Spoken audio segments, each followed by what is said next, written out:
അസ്സലാമു അലൈക്കും വറഹ്മത്തുള്ളാ. ഞാൻ ഡോക്ടർ ഫർഹാൻ ഔഷാദ്. എനിക്കും നിങ്ങൾക്കും ഇത് കേൾക്കുന്ന ഓരോരുത്തർക്കും ഈ ലോക്ക്ഡൗൺ കാലം ഒരു പുതിയ അനുഭവമാണ്. അതുകൊണ്ട് തന്നെ ഈ ലോക്ക്ഡൗൺ നമുക്ക് സമ്മാനിക്കുന്ന എല്ലാം നമുക്ക് നവാനുഭവങ്ങളാണ്. ജനനമാണെങ്കിലും മരണമായാലും നോമ്പാണെങ്കിലും പെരുന്നാളാണെങ്കിലും എല്ലാം. ഗുരുവാക്കാൻ അനുഭവങ്ങളില്ലാത്തതിനാൽ നാം തന്നെ നമുക്ക് ഗുരുവാവുക. നമ്മുടെ നാടിൻ്റെ സാമ്പത്തിക വളർച്ച ഗണ്യമായ രീതിയിൽ കുറഞ്ഞിരിക്കുകയാണ്. അതായത് നമ്മുടെ നാടിൻ്റെ സാമ്പത്തിക സ്ഥിതി എന്ന് പറഞ്ഞാൽ നമ്മുടെ ഓരോരുത്തരുടെയും സമ്പത്തിൻ്റെ ആകെത്തുകയാണ്. അതിനർത്ഥം നമ്മുടെ ഓരോരുത്തരുടെയും സാമ്പത്തിക സ്ഥിതി കുറഞ്ഞിരിക്കുകയാണ് എന്നർത്ഥം.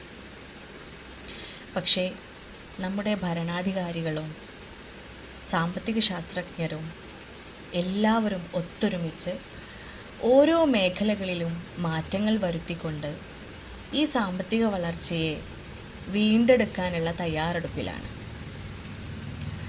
അതുപോലെ തന്നെ നമ്മുടെ വീടുകളിലും ഒരു സാമ്പത്തിക ക്രമീകരണം വരുത്തേണ്ടതുണ്ട്. നമ്മുടെ നാട്ടിൽ സാമ്പത്തിക ശാസ്ത്രജ്ഞനാണ് അത് ചെയ്യുന്നത് എങ്കിൽ നമ്മുടെ വീടുകളിൽ ഒരേ സമയം ഒരുപാട് കാര്യങ്ങൾ ചെയ്യുന്ന ഒരു കൂട്ടം ആൾക്കാരുണ്ട്. മൾട്ടി ടാസ്ക് ചെയ്യുന്ന ആൾക്കാർ. ഒരേ സമയം കുഞ്ഞിന് പാല് കൊടുക്കുകയും അടുക്കളയിൽ ഭക്ഷണം ഉണ്ടാക്കുകയും തൻ്റെ സ്കൂളിലെ വിദ്യാർത്ഥിനി സംശയവുമായി വിളിക്കുമ്പോൾ ഫോണിലൂടെ അവളുടെ സംശയങ്ങൾക്ക് മറുപടി പറയുകയും ചെയ്യുന്നവൾ. മനുസ്മൃതിയിൽ പറയുന്ന പോലെ കാര്യത്തിൽ മന്ത്രിയും കർമ്മത്തിൽ ദാസിയും രൂപത്തിൽ ലക്ഷ്മിയുമായവൾ. സ്വർഗ കവാടങ്ങൾ തുറക്കപ്പെടുകയും നരകവാതിലുകൾ അടയ്ക്കുകയും ചെയ്യുന്ന പുണ്യമാസം. മനുഷ്യരാശിക്ക് മാർഗദർശകമായിക്കൊണ്ട് പരിശുദ്ധ ഖുർആൻ അവതരിപ്പിക്കപ്പെട്ട മാസം. മനുഷ്യവികാരങ്ങളിൽ ഏറ്റവും തീക്ഷ്ണമായ വികാരങ്ങളാണ് വിശപ്പും സെക്ഷുവൽ ഏർജും. സമഗ്രവും ശാസ്ത്രീയവുമായ വ്രതാനുഷ്ഠാനത്തിൽ മനുഷ്യവികാരങ്ങളിൽ ഏറ്റവും തീക്ഷ്ണമായ വികാരങ്ങളാണ് വിശപ്പും സെക്ഷുവൽ ഏർജും. ഈ രണ്ട് വികാരങ്ങളെയും ആത്മനിയന്ത്രണത്തിലൂടെ ജീവിതശുദ്ധി കൈവരിക്കുക എന്നതാണ് പരിശുദ്ധ റമളാനിലെ വ്രതാനുഷ്ഠാനത്തിലൂടെ സാധ്യമാകുന്നത്. എന്നാൽ ഇതോടൊപ്പം വ്രതാനുഷ്ഠാനം നമുക്ക് നൽകുന്ന ശാരീരിക ശുദ്ധി, ശാരീരിക നേട്ടങ്ങൾ ഒരിക്കലും മറക്കാൻ പാടില്ല. നോമ്പുകാലത്ത് ഭക്ഷണം കഴിക്കാതിരിക്കുമ്പോൾ നമ്മുടെ ശരീരത്തിൽ വരുന്ന മാറ്റങ്ങൾ മനസ്സിലാക്കണമെങ്കിൽ ആദ്യം ഭക്ഷണം കഴിക്കുമ്പോൾ നമ്മുടെ ശരീരത്തിൽ എന്ത് സംഭവിക്കുന്നു എന്ന് അറിയണം. സാധാരണഗതിയിൽ നമ്മൾ ഭക്ഷണം കഴിച്ചു കഴിഞ്ഞ് ആദ്യത്തെ 3-4 മണിക്കൂർ രക്തത്തിൽ ഗ്ലൂക്കോസിൻ്റെ അഥവാ കാർബോഹൈഡ്രേറ്റിൻ്റെ അളവ് വളരെ കൂടുതലായിരിക്കും. ഇങ്ങനെയുള്ള ഗ്ലൂക്കോസ് നമ്മുടെ ദൈനംദിന പ്രവർത്തനങ്ങൾ ചെയ്യാൻ വേണ്ടിയിട്ടും അതുപോലെ മറ്റു അവയവങ്ങളുടെ പ്രവർത്തനങ്ങൾക്കും വേണ്ടിയിട്ടുള്ള ഊർജമായി ഉപയോഗപ്പെടുത്തുന്നു. ബാക്കി വരുന്ന ഗ്ലൂക്കോസ് നമ്മുടെ ശരീരത്തിലെ പാൻക്രിയാസ് ഉൽപ്പാദിപ്പിക്കുന്ന ഇൻസുലിൻ എന്ന് പറയുന്ന ഹോർമോണിൻ്റെ സഹായത്തോടു കൂടി ഗ്ലൈക്കോജൻ എന്ന ഒരു ഫോമിൽ നമ്മുടെ മസിൽസിലും നമ്മുടെ ശരീരത്തിലെ മറ്റു ഭാഗങ്ങൾ ലിവർ പോലത്തെ ഭാഗങ്ങളിലും ശേഖരിച്ചു വെക്കുന്നു. പിന്നീട് 3-4 മണിക്കൂർ കഴിയുമ്പോൾ നമ്മുടെ രക്തത്തിൽ ഗ്ലൂക്കോസിൻ്റെ അളവ് കുറയുകയും വിശപ്പ് രൂപത്തിൽ അത് നമുക്ക് അനുഭവപ്പെടുകയും ചെയ്യുന്നു. എന്നാൽ നോമ്പുകാലത്ത് വിശപ്പ് വന്നാലും നമ്മൾ ഭക്ഷണം കഴിക്കുന്നില്ല. അപ്പോൾ ശരീരത്തിൻ്റെ പ്രവർത്തനത്തിന് വേണ്ട ഊർജം നേരത്തെ ശേഖരിച്ച് വെച്ച ഗ്ലൈക്കോജൻ ഫോമിലും ഫാറ്റ് രൂപത്തിലും ശേഖരിച്ച് വെച്ച ഈ ഊർജത്തെ പാൻക്രിയാസിൽ നിന്ന് വരുന്ന ഗ്ലൂക്കഗോൺ എന്ന് പറയുന്ന ഹോർമോണിൻ്റെ സഹായത്തോടു കൂടി വീണ്ടും എനർജിയാക്കിയിട്ട് മാറ്റുന്നു.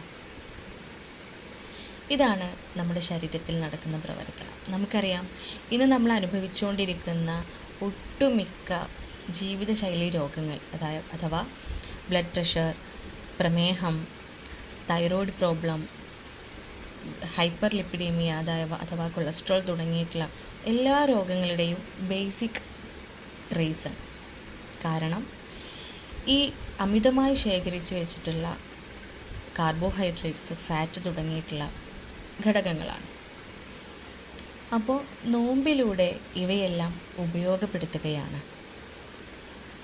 അതുപോലെ തന്നെ ഭക്ഷണം കഴിക്കാതിരിക്കുമ്പോൾ ഞാൻ നേരത്തെ പറഞ്ഞ പോലെ പാൻക്രിയാസ് ഉൽപ്പാദിപ്പിക്കുന്ന ഇൻസുലിൻ്റെ പ്രവർത്തനം കുറയുകയാണ്.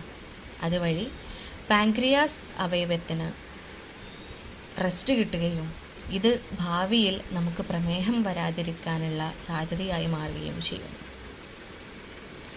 അതോടൊപ്പം മറ്റു ദഹന അവയവങ്ങൾക്ക്, മറ്റു ദഹന വ്യവസ്ഥയിലെ GIT ഗ്യാസ്ട്രോ ഇൻറ്റെസ്റ്റിനൽ ട്രാക്റ്റിലുള്ള മറ്റു അവയവങ്ങൾക്കും ഒരു വിശ്രമം ലഭിക്കുന്നതിലൂടെ ഈ എപ്പിത്തീലിയൽ സെൽസ് എന്ന് പറയുന്ന അവയുടെ ഉൾവശത്ത് കാണുന്ന സെൽസ്, ഡെത്ത് സെൽസ് വീണ്ടും റീപ്ലേസായി അത് പുതിയ നല്ല കോശങ്ങൾ അവിടെ വരികയും ചെയ്യുന്നു.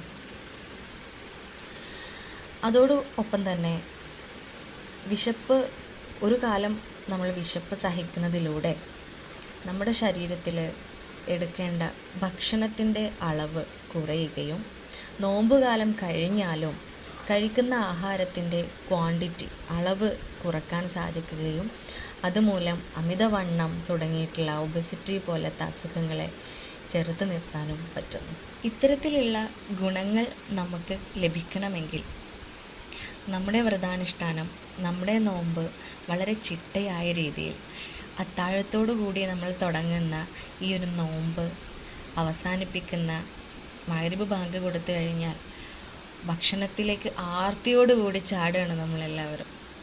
എന്നിട്ട് കണ്ടതെല്ലാം വാരി വലിച്ച് കഴിക്കുക എന്നുള്ള ആ ഒരു പ്രവണതയിൽ നിന്നും വളരെ മിതമായ രീതിയിൽ ഫ്രൂട്ട്സും അതുപോലെ വെജിറ്റബിൾസും ജ്യൂസ് ഐറ്റംസും അതുപോലെ വെള്ളവും അതുപോലെ കാരക്ക പോലത്തെ കൂടുതൽ വൈറ്റമിൻസും മിനറൽസും അടങ്ങിയ ഭക്ഷണങ്ങൾ കഴിക്കുക.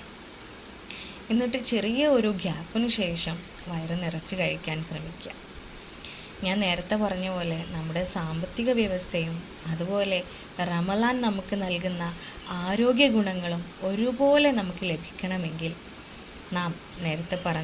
നാം സ്ത്രീകൾ, കാരണം അടുക്കള നമ്മുടെ കയ്യിലാണ് അല്ലേ, നമ്മളാണ് അടുക്കളയിലെ നിയന്ത്രണങ്ങളെല്ലാം നമ്മൾ വിചാരിച്ചാൽ നടക്കും. അതുകൊണ്ട് ഒന്ന് മനസ്സ് വെച്ച് ഈ റമളാനിലെ വ്രതാനുഷ്ഠാനം നമുക്ക് തരുന്ന എല്ലാ ഗുണങ്ങളും 100% എനിക്കും എൻ്റെ മക്കൾക്കും കിട്ടട്ടെ എന്ന നിയത്തോട് കൂടിയിട്ട് മുന്നോട്ട് പോവുക. അതുപോലെ തന്നെ വ്രതാനുഷ്ഠാനത്തിലൂടെ നമ്മുടെ ശരീരത്തിൽ എൻഡോർഫിൻസ് എന്ന് പറയുന്ന ചില ഹോർമോൺസ് ഉൽപ്പാദിപ്പിക്കുന്നുണ്ട്.